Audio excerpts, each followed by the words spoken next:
किसी अवतल दर्पण की फोकस दूरी 40 सेंटीमीटर है। कोई वस्तु दर्पण के सामने 60 सेंटीमीटर दूरी पर रखी है, तो वस्तु के प्रतिबिंब की स्थिति ज्ञात कीजिए। कि अगर कोई वस्तु अवतल दर्पण के सामने रखी है तो उसका प्रतिबिंब बनेगा वह कितनी सेंटीमीटर दूरी पर बनेगा, जब उस दर्पण की फोकस दूरी 40 सेंटीमीटर हो। तो हम सबसे पहले इनकी वैल्यू रखते हैं।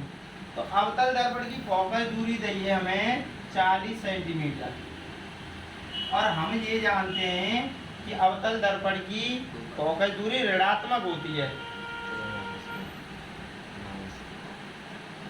वस्तु के सामने 60 सेंटीमीटर दूरी पर, दर्पण के सामने वस्तु 60 सेंटीमीटर दूरी पर रखी है, तो वस्तु की दूरी कितनी है? 60 सेंटीमीटर।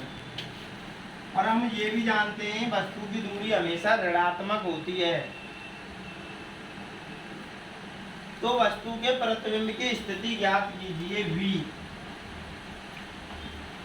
यदि हमें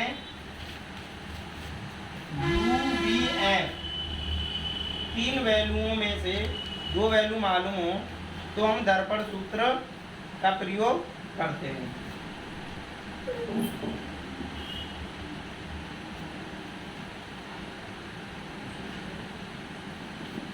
दर्पण सूत्र से तो 1/V प्लस 1/U बराबर 1/F। 1/V प्लस U का मान माइनस के 7, F का मान माइनस के 40। 1/V plus minus minus 1/7। इस माइनस को यहाँ लगा लेंगे ऊपर। 1/V 1/60 जब उधर जाएगा LHS से RHS, तो इधर LHS में माइनस के है 1/60, इधर प्लस के हो जाएंगे 1/7, माइनस के 1/4। देखिए 60 और 40 का जब हम एलसीएम लेंगे तो 60 और 40 में 60 सबसे बड़ी संख्या है इसमें, तो 60 में 40 का भाग नहीं जा रहा है, तो 60 का जब हम डबल करेंगे तो 120 होगा, तो 120 में 40 का भाग जा रहा है, तो इसका एलसीएम 120 ही आएगा। तो 60 का भाग जब 120 में देंगे तो 2 बार, और 40 का देंगे तो 120 में 3 बार, तो 2 एकम 2 और 3 एकम 3 में से 2 है तो माइनस के 1,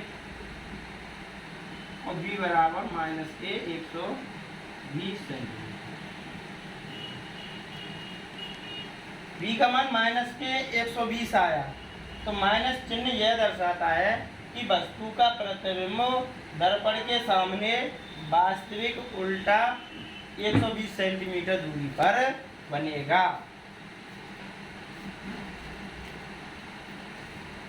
वस्तु का प्रतिबिंब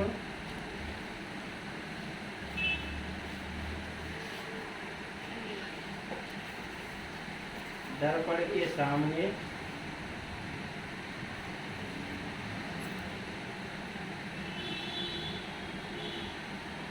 वास्तविक उल्टा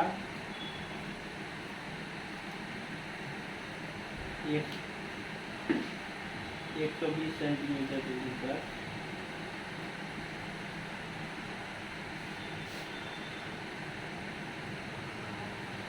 बनेगा।